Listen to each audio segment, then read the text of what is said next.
Bien-aimés dans le Seigneur, chers frères et sœurs en Christ, et vous tous qui me suivez depuis vos demeures, dans ce même canal Internet, je vous salue tous dans le précieux nom du Seigneur Jésus. Nous voici un dimanche, jour de notre rendez-vous, jour de partage de la parole du Seigneur. Mais avant toute chose, je vais vous convier à lever la voix avec moi pour prier, pour que nous puissions recommander à Dieu ces temps de la parole. Prions dans le nom du Seigneur Jésus.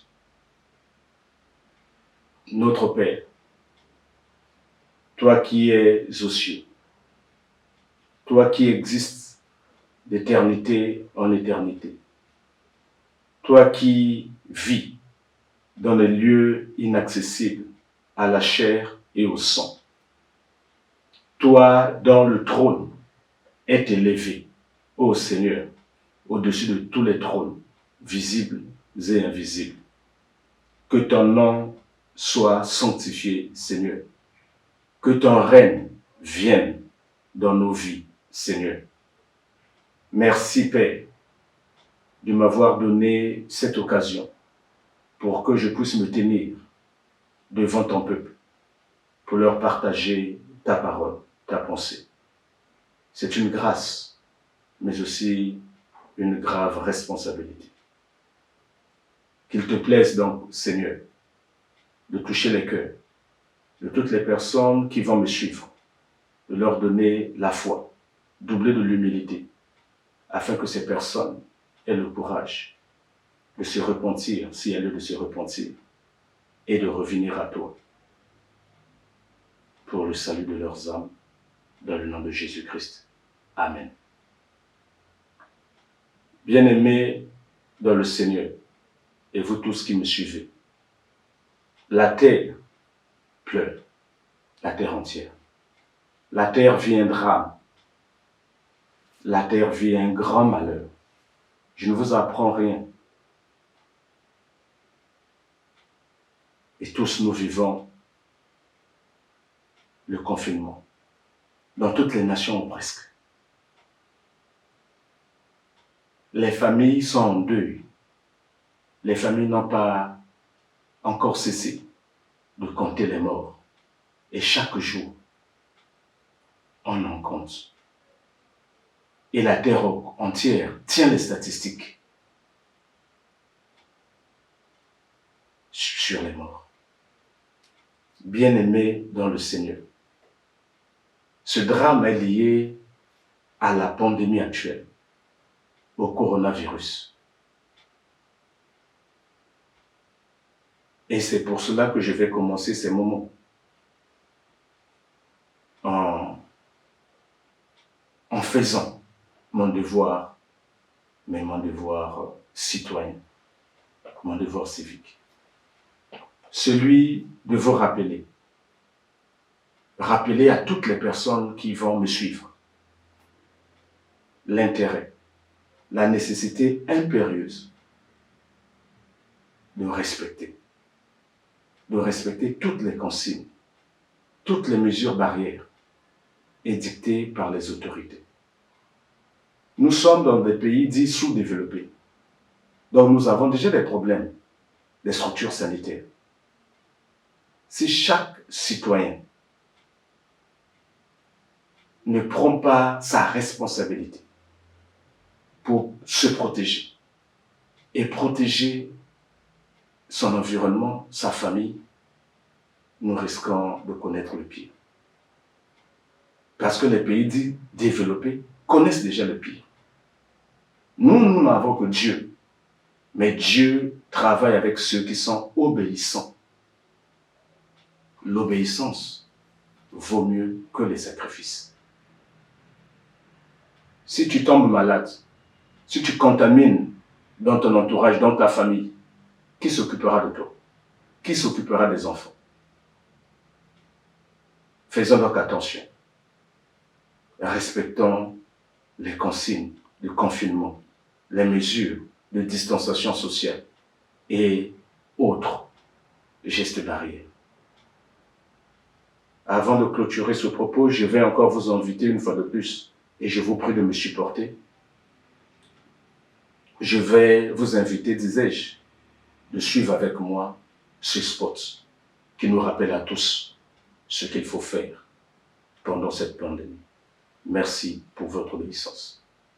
Alerte maladie à coronavirus Covid-19. Les coronavirus forment une famille de virus variés touchant l'homme et l'animal.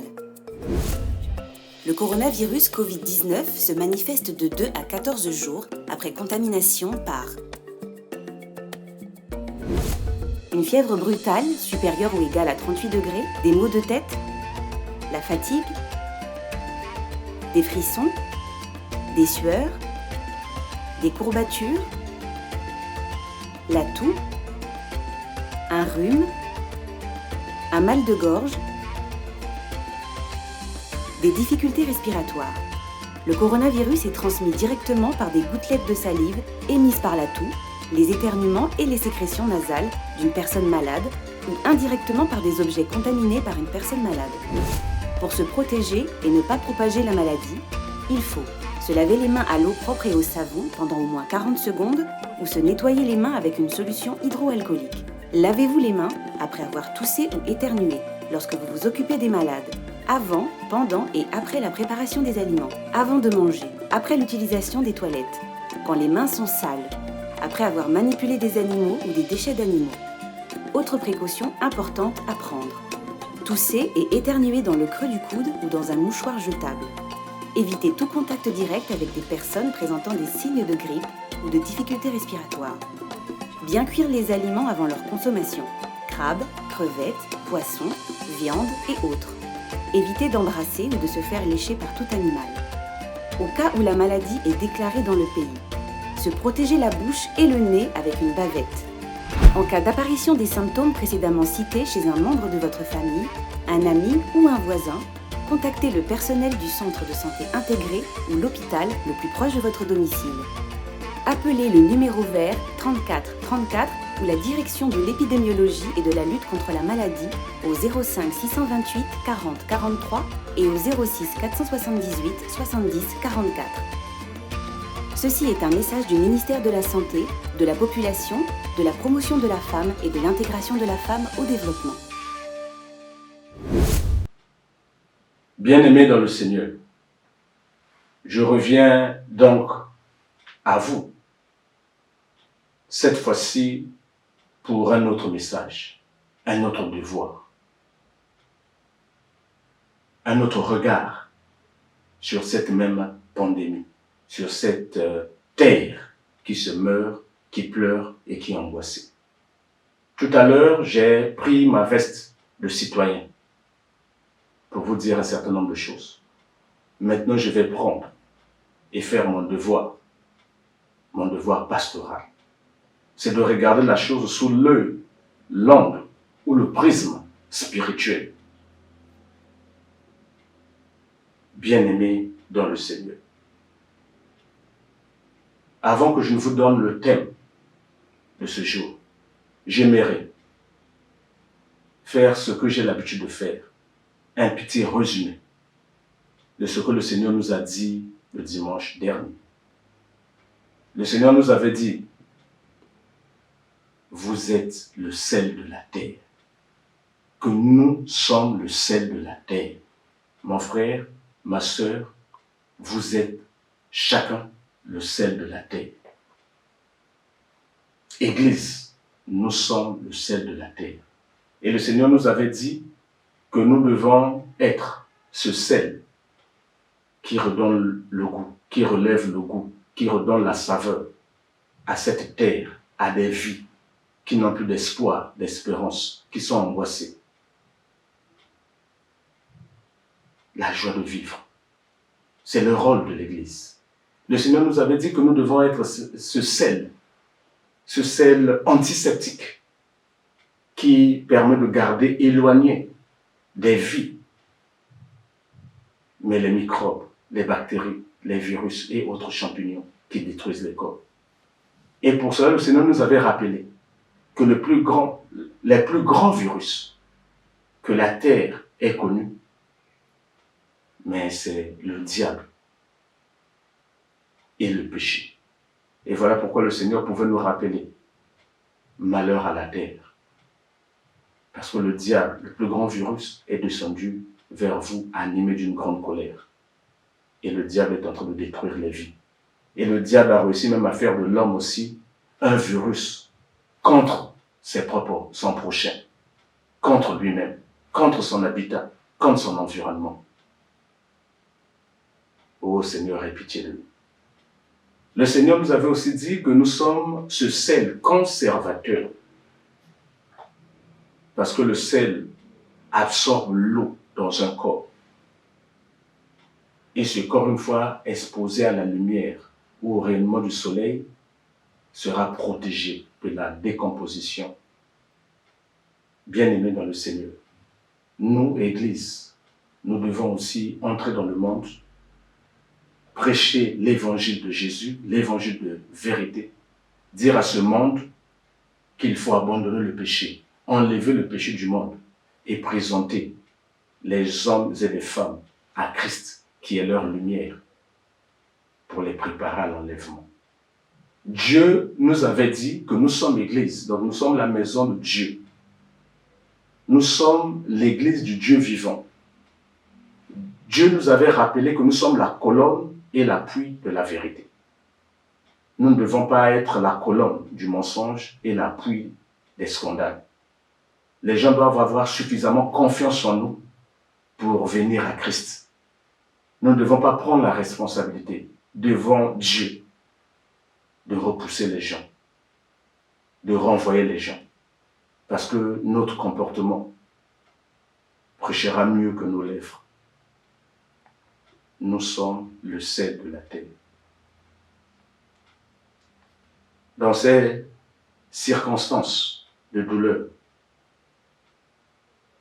dans ces circonstances de destruction des vies par le coronavirus, dans ces circonstances où nous sentons que les jugements de Dieu sont en train d'être exécutés sur la terre contre les faux dieux, comme du temps d'Israël en Égypte. Dieu revient ce jour en nous disant qu'il cherche un homme pour sauver le juste Lot. C'est le thème de la prédication de ce jour. Dieu cherche un homme pour sauver le juste Lot. Le dimanche dernier, Dieu nous a parlé de l'Église et de sa responsabilité. Aujourd'hui, le Seigneur nous parle des justes comme Lot. Dieu veut aussi les sauver. Dieu veut aussi les sauver. Dieu cherche un homme pour sauver le juste Lot. Qu'il plaise au Seigneur que cet homme soit toi, mon frère. Qu'il plaise au Seigneur que ça soit toi, ma sœur, que Dieu est en train de chercher.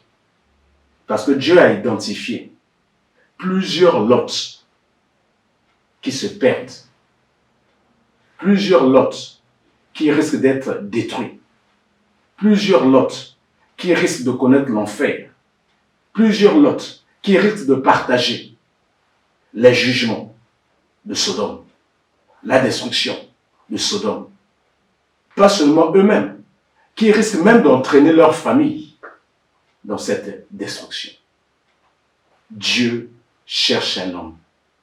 Dieu cherche une femme pour sauver Lot.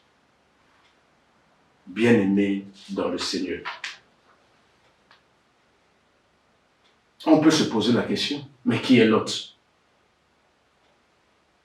Pour que Dieu ait égard à lui.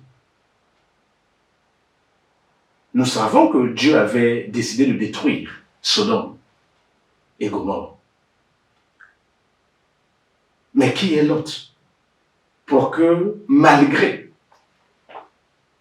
le dessein arrêté de Dieu de détruire Sodome et Gomorrhe, que Dieu ait encore de la peine pour lui.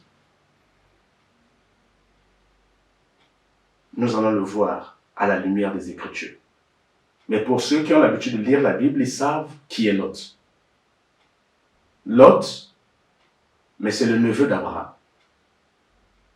Lot, c'est celui qui est sorti avec Abraham de la maison du père d'Abraham. Parce que cette maison était dans l'occultisme, cette maison était dans l'idolâtrie. Et Dieu voulant créer un nouveau peuple, ne pouvait pas laisser Abraham dans les pratiques idolâtres de la maison de son père. Et Dieu avait dit à Abraham de quitter la maison de son père. Et Lot est sorti avec Abraham. Donc Lot est un enfant qui a appris à prier Dieu. Lot était un enfant qui a appris à avoir la foi en Dieu. Lot était un enfant qui a appris, de par son oncle Abraham, à marcher avec Dieu, à écouter Dieu et à espérer en Dieu. Lot, neveu d'Abraham. Mais la Bible nous dit aussi que Lot avait quitté son oncle Abraham parce qu'il avait aimé les plaines de Sodome. Qui est Lot? Mais nous allons le découvrir au travers de cette lecture biblique que nous allons faire. Dieu cherche un homme. Dieu cherche une femme pour sauver Lot. C'est ça le thème. Dieu est en train de te chercher. Dieu est en train de te chercher, mon frère, ma sœur, pour sauver les hommes qui sont en train de périr. Les hommes dont le sort a été scellé avec cette terre qui sera détruite un jour. Dieu a parlé le dimanche dernier de son Église. Dieu veut ajouter à son Église les Lots qui risquent d'être détruits avec ce monde. Découvrons à la lumière des Écritures qui est Lot. Je lis dans le livre de 2 Pierre 4 du verset 2 Pierre 2 du verset 4 au verset 8. Je lis au nom du Seigneur Jésus. Car si Dieu n'a pas épargné les anges qui ont péché, mais s'il les a précipités dans les abîmes des ténèbres et les réserve pour le jugement. Verset 6. S'il a condamné à la destruction et réduit en cendres les villes de Sodome et de Gomorrhe, les donnant comme exemple aux impies à venir, et s'il a délivré le juste Lot, profondément attristé de la conduite de ces hommes sans frein dans leur dissolution, car ce juste qui habitait au milieu d'eux tourmentait journellement son âme juste à cause de ce qu'il voyait et entendait de leurs œuvres criminelles. Voici qui est Lot. Dieu déclare que Lot est un juste. Dieu déclare que Lot est un, pour nous qui vivons cette époque-ci, Lot est un chrétien. Mais un chrétien qui a choisi de vivre dans une ville de péché. Un chrétien qui a choisi de vivre dans des conditions de péché. Et un chrétien qui a choisi de vivre dans une situation de compromission avec le péché. Ce sont des Lots. Et Dieu, comme il avait décidé, scellé, de détruire la ville de Sodome, il s'est souvenu qu'il y avait encore ce genre de chrétiens dans ce monde. Dieu tient à sauver l'Église. Dieu tient à sauver les âmes. Mon frère, ma sœur, tu es comme ce Lot. Là où tu es. tu es comme Lot. Lot qui habitait dans une ville impie appelée Sodome, ville destinée à la destruction. Et c'est sans rappel. Dieu ne reviendra pas sur ça. C'est sans appel. Comme Dieu a décidé de détruire la terre, un jour cette même terre sera aussi détruite par le feu, embrasée, consumée, comme ce fut le cas de Sodome et de Gomorrhe. Lot est une personne qui était profondément attristé de la conduite des hommes de Sodome, qui étaient sans frein dans leur dissolution. Lot était une personne qui tourmentait journellement son âme juste à cause de ce qu'il voyait et à cause de ce qu'il entendait. Ça, c'est le genre de chrétiens. Ils sont chrétiens, mais ils sont tombés dans la compromission. Bien-aimés dans le Seigneur. Lot était triste, mais Lot vivait au milieu des pécheurs. À cause de la méconduite des gens de Sodome et de Gomorrhe. Mais on peut se poser la question, quel était ce comportement des gens de Sodome au point où Dieu décide de détruire cette ville, ces deux villes, avec tous ses habitants? La Bible nous dit que les gens de Sodome et de Gomorrhe étaient des grands pécheurs contre Dieu. La Bible nous dit aussi que les gens de Sodome étaient méchants. Mais dit ainsi, bien-aimés, vous comprenez avec moi, qu'on n'arrive pas à identifier réellement l'importance, la profondeur de l'impiété, de la méchanceté et du péché des gens de Sodome et de Gomorrhe. Nous allons lire pour bien comprendre leur méchanceté, pour bien comprendre la nature de leur péché, celle des gens de Gomorrhe, celle des gens de Sodome, que Dieu avait destiné à la destruction. Nous allons lire le livre de Romains. Romains 1, verset 26 au verset 31, nous permettra de comprendre à peu près ce que Dieu avait contre. Pourquoi Dieu était si en colère, pourquoi Dieu avait décidé de détruire cette ville, ces deux villes. La nature de leur péché nous est donnée dans le livre de Romains. Je lis dans le nom du Seigneur Jésus. Romains 1, verset 26. C'est pourquoi Dieu les a livrés à des passions infâmes, car leurs femmes ont changé l'usage naturel en celui qui est contre nature. On appelle ça le lesbianisme. Ça, c'est une phrase pudique, comme la Bible en a le secret. Verset 27. Et de même, les hommes, abandonnant l'usage naturel de la femme, se sont enflammés dans leurs désirs, les uns pour les autres, commettant homme avec homme des choses infâmes et recevant en eux-mêmes le salaire qui mérite leur égarement. Ça, c'est l'homosexualité.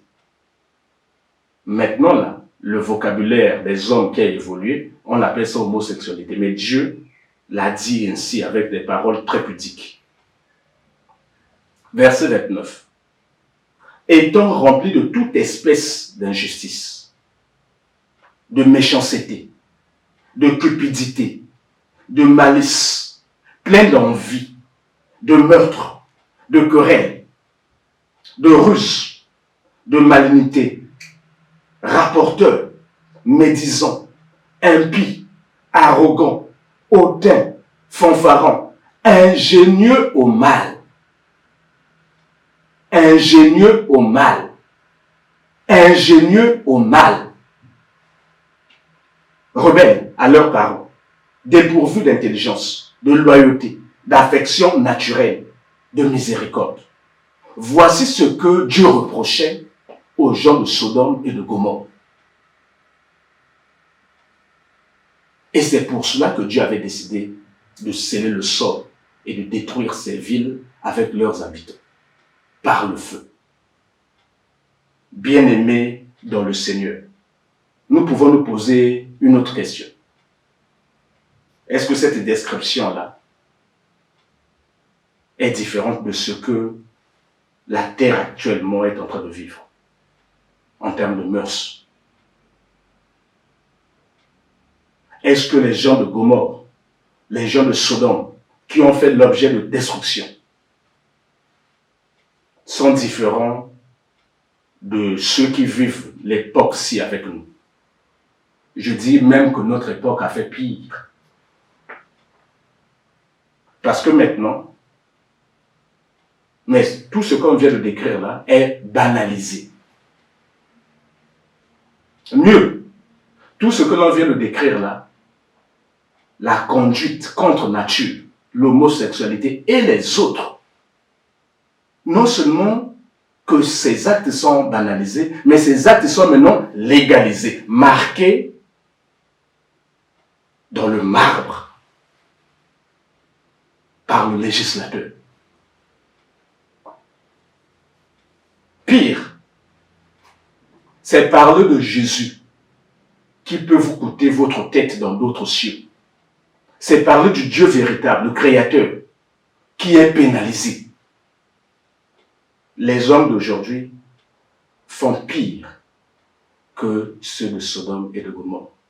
Et si hier, Dieu avait détruit Sodome et Gomorrhe, la Bible dit vrai, cette terre est vouée aussi à la destruction.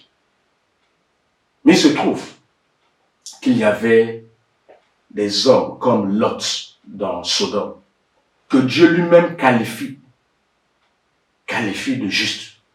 Parce qu'il ne prenait pas plaisir à ce qui se passait dans le monde. Mais malheureusement, il n'avait pas le courage de quitter ce monde. Je vais vous poser la question. Qu'est-ce qui empêchait Lot de quitter Sodome? Lui qui avait un cœur si triste. Lui qui avait une âme si tourmentée journellement, à cause de ce qu'il voyait, à cause de ce qu'il entendait, à cause de la méchanceté dont faisaient montre les gens de Sodome. Pourquoi il n'avait pas quitté la ville? Bien-aimés dans le Seigneur, vous, Lot, vous qui priez un pied à l'église, un pied dehors, je vais vous dire ce que le Seigneur m'a révélé. Lot était prisonnier d'un péché. Ce péché s'appelle la compromission. Lot était prisonnier de la compromission. Comme plusieurs chrétiens sont devenus prisonniers de la ville qui s'appelle Sodome, Sodome de la compromission. Ils se plaignent, ils sont tourmentés, ils sont tristes par ce qu'ils voient, par ce qu'ils entendent, parce que les gens font et lui font faire. Mais il n'a pas le courage, il n'a pas la force d'abandonner et de quitter cette ville de Sodome. Or, s'il ne quitte pas,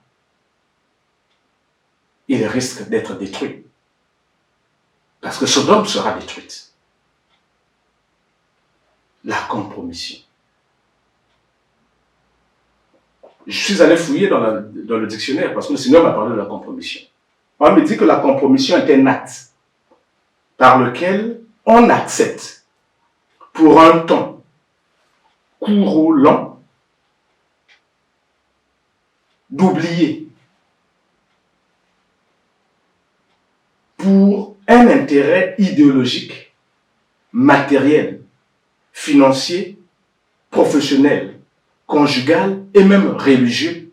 On oublie pour un moment ses propres opinions, ses propres convictions,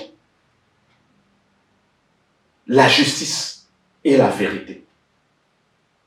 Donc, dans la compromission, le chrétien qui devient Lot avait accepté pour un moment d'appeler mensonge vérité. Avait appelé pour un moment, avait accepté pour un moment de renier Christ avec toutes ses valeurs, pour prendre les valeurs du monde, pour prendre les valeurs du diable. C'est ça la compromission. Et depuis qu'il a pris ces valeurs, il n'arrive plus à s'en sortir. Il n'arrive plus à s'en libérer. Il est devenu esclave de ce péché. Il est devenu esclave de la vie de Sodome. Il a beau torturer son âme, il a beau s'attrister à cause de ce qu'il entend, à cause de ce qu'il voit, à cause de ce qu'il voit les gens font autour de lui, ou à cause de ce qu'on lui fait faire. Mais il n'a pas le courage d'abandonner. Pourtant, il était triste. Mais Dieu n'écoutait plus les prières de Lot. Dieu avait décidé de détruire la ville de Sodome. Mais les prières de Lot ne montaient plus. Il y a plusieurs chrétiens dont les prières ne montent plus. Ils risquent la destruction. Si ce n'est pas maintenant, mais un jour, ils seront détruits peut-être avec cette terre. S'ils ne sont pas détruits avec cette terre, un jour, Dieu les fera passer au jugement. Ils seront envoyés en enfer. Parce qu'ils sont un pied dedans, un pied dehors. Ils savent que ce qu'ils font ne plaît pas à Dieu. Mais ils se disent, quitte à faire, j'ai encore du temps. L'autre pensait qu'il avait encore du temps pour quitter Sodome. Mais son sort était scellé. Mon frère, ma soeur, il y a plusieurs Lots. Dieu cherche un homme pour sauver Lot. Dieu cherche une femme pour sauver Lot. Parce que Lot est prisonnier de son péché, de sa ville, de la compromission. Dieu cherche quelqu'un d'autre pour sauver ce Lot et sauver sa maison. Bien-aimé dans le Seigneur, il y a ceci de mauvais dans la compromission. C'est que, de fil à aiguille, toi tu t'es compromis, tu risques de compromettre ta femme, tu risques de compromettre tes enfants, tu risques de compromettre tes beaux-fils, tes gendres, tes brus, tu risques de compromettre tout le monde et d'emmener toute une famille, toute une lignée en enfer. Toi qui avais déjà connu Jésus. L'autre connaissait Dieu. L'autre était au pied d'Abraham. Mais l'autre, à cause des plaisirs, à cause des cris des sirènes de ce monde, il a été aspiré vers Sodome. Il s'est compromis. Et il n'arrive plus à s'en sortir. Lot est l'image des chrétiens qui se sont compromis dans l'adultère et qui n'arrivent plus à s'en sortir. Lot est l'image des chrétiens qui se sont compromis dans le vol, qui se sont compromis dans l'escroquerie, qui n'arrivent plus à quitter cette ville. Lot est l'image des chrétiens qui sont retournés à ce qu'ils avaient vomi. Ils sont retournés à la sorcellerie, ils sont retournés à la sorcellerie, ils sont retournés à l'occultisme, ils sont retournés aux pratiques contre nature. Et aujourd'hui, ils n'arrivent plus à s'en sortir. Lot est l'image des chrétiens qui se sont encore prostitués devant d'autres dieux ou qui se sont encore prostitués physiquement et qui sont tombés dans le piège de la polygamie et qui ne savent plus comment s'en sortir. Dieu veut sauver Lot.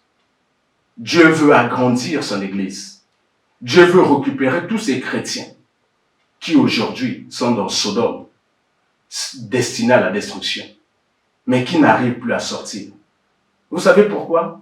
Mais tout simplement la Bible dit que Dieu n'exauce pas les prières des pécheurs. Lot était dans le péché, donc ses prières ne pouvaient pas monter. Vous savez pourquoi? Mais parce que les prières d'un pécheur sont une abomination à Dieu. Voilà pourquoi Dieu, mais désireux de sauver Lot, a pensé à Abraham. A pensé à Abraham. Croyez-moi, la Bible nous dit que c'est en allant à la maison d'Abraham que Dieu fit connaître à Abraham son dessein de détruire Sodome. Mais Dieu aurait pu aller directement détruire Sodome sans passer par Abraham. Dieu aurait pu passer chez Abraham, le bénir, parce que l'objectif c'était de lui donner un enfant, Isaac, lui donner la récompense de sa fidélité envers Dieu. Mais Dieu aurait même pu le faire et continuer son chemin, aller détruire Sodome, sans lui dire quel était son dessein. Mais Dieu, dans son amour pour Lot, dans son amour pour les Lot, a trouvé Abraham, a pensé à Abraham. Mon frère, ma soeur, toi tu es héritier d'Abraham par la foi. Ma soeur, mon frère, dans ta famille, il y a beaucoup de Lot. Dans ton quartier, il y a beaucoup de Lot. Dans ton environnement, il y a beaucoup de Lot.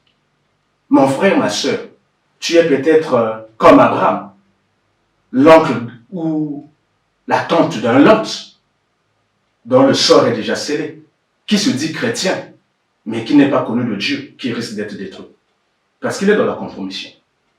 Mon frère, ma soeur, tu es peut-être le père ou la mère d'un Lot ou des Lot qui se disent chrétiens, mais dont le sort est déjà scellé et qui seront détruits. Mon frère, ma soeur, tu te dis peut-être ami d'un pasteur ou d'un chrétien qui se dit enfant de Dieu, mais que Dieu ne connaît pas. Parce que lui, il est dans la compromission, il est esclave de son péché qu'il ne veut pas abandonner. Mais toi, tu es l'image d'Abraham. Dieu te fait confiance. Tu es l'ami de Dieu. Le Saint-Esprit en toi. Tu as la possibilité de parler à Dieu. Comme Abraham eut la possibilité de parler à Dieu. Dieu a besoin de toi. Dieu cherche un homme. Dieu cherche une femme pour sauver l'autre. Voici ce que Dieu fit. Nous le lisons dans le livre de Genèse 18, du verset 16 au verset 21. Je lis au nom du Seigneur Jésus. Ces hommes, dont il y avait 3 anges, ces hommes se levèrent pour partir et ils regardèrent du côté de Sodome. Abraham alla avec eux pour les accompagner. Alors l'Éternel dit, cacherai-je à Abraham ce que je vais faire? Quelle grâce! Quelle grâce! Quel privilège, mon frère, de savoir que Dieu ne te cache pas. Et Dieu ne nous a pas cachés, chrétiens. Dieu ne nous a pas cachés, Église. Il nous a dit que cette terre sera détruite. Ce que nous sommes en train de vivre, ce ne sont que des petits jugements. Mais le grand jugement viendra. Cette terre sera détruite avec ses habitants. Mais ce n'est pas seulement ça. Il y a d'autres qui pourront se dire, dans tous les cas, je serai déjà mort. Dieu te rattrapera dans ta mort, te fera passer au jugement et t'enverra en enfer, où tu brûleras dans les tourments éternels. Bien-aimé, ce n'est pas une vue de l'esprit, c'est une réalité. Et n'attends pas la mort, parce qu'après la mort, il n'y aura plus moyen pour revenir à Dieu. Maintenant, toi qui me suis, mon frère, toi qui es dans la compromission, toi qui es dans ce péché, commence à te repentir.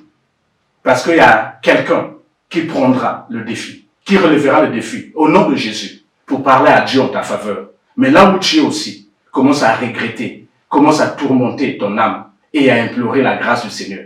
Alors Dieu entendra la prière d'Abraham et Dieu verra ton âme et Dieu te sauvera de là où tu es.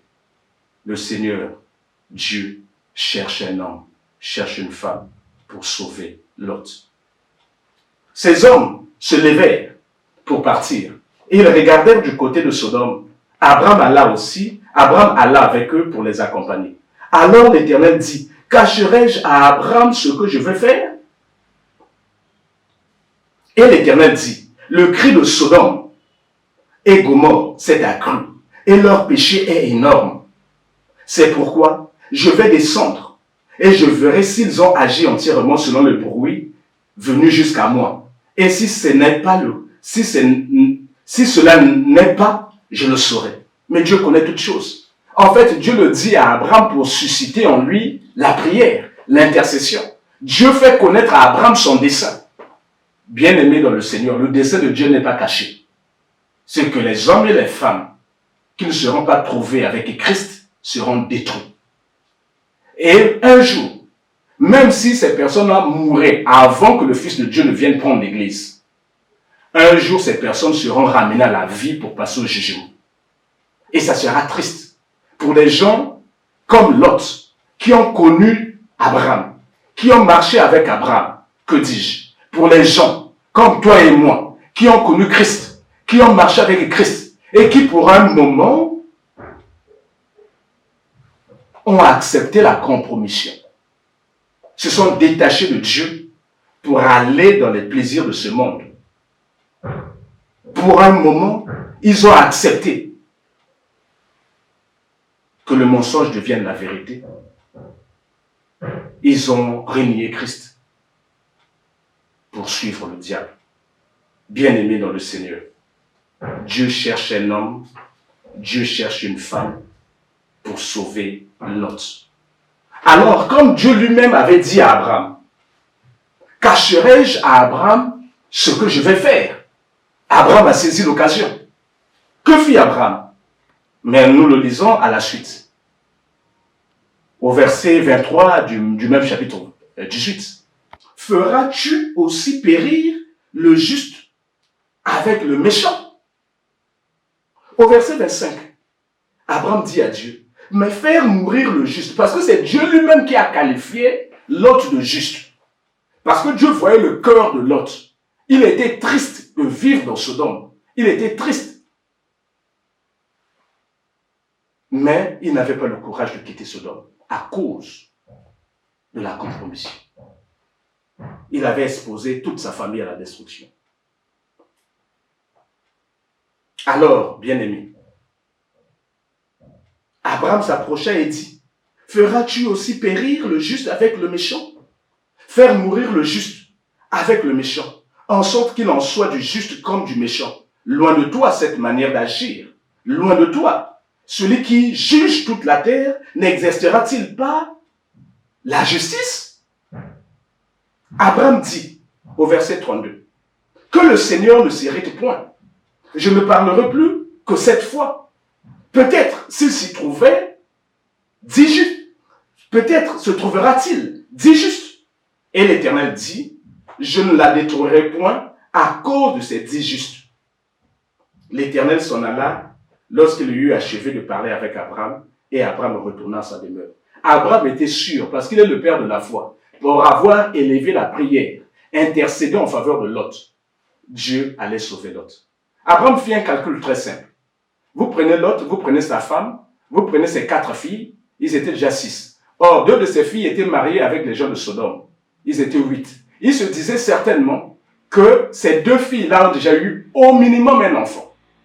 Donc, si ces 2 enfants, ils sont 10. Il a dit au Seigneur, s'il y a au moins 10 justes, il faisait le pari qu'il pouvait y avoir 10 justes dans la maison de Lot. Et s'il y avait 10 justes, Dieu n'allait pas détruire la maison de Lot. Bien-aimé dans le Seigneur, fais comme Abraham. Relève le défi, toi qui es celle de la terre. Regarde autour de toi tous ces Lots qui sont en train de se perdre, qui se sont compromis, qui sont esclaves de leur ville, qui n'arrivent plus à s'en sortir. Élève la voix, crie à Dieu, intercède en leur faveur, afin que Dieu puisse les sortir. Sinon, mais c'est la gangrène du péché de la compromission qui va détruire non seulement Lot, ton Lot, mon frère, mais cette gangrène va aussi détruire sa famille. Sachez que plus Lot avait mis du temps dans Sodome, ces 2 filles ont été détruites avec leur mari, parce qu'ils n'ont pas cru quand Lot leur a dit qu'il fallait sortir. Sachez que la fille de Lot, et plutôt la femme de Lot, a regretté Sodome. Elle a été transformée en statue de sel. Elle est morte. Sachez que les filles de Lot, ayant été influencées par la mauvaise vie dans Sodome, ont fini par commettre l'inceste avec leur père pour avoir des enfants.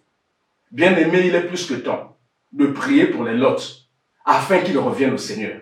Plus ils mettent du temps dans Sodome, plus le risque de destruction est plus grand pour leur vie et pour leur famille.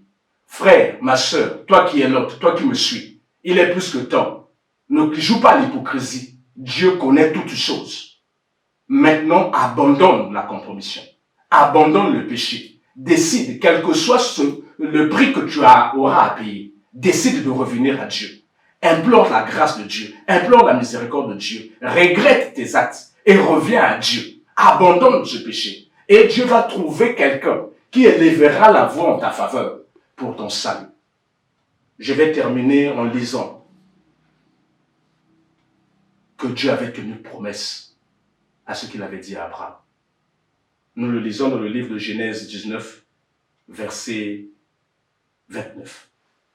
Lorsque l'Éternel, Dieu, détruisit les villes de la plaine, donc de Sodome et de Gomorrhe, il se souvint d'Abraham et il fit échapper Lot du milieu du désastre par lequel il bouleversa les villes où Lot avait établi sa demeure.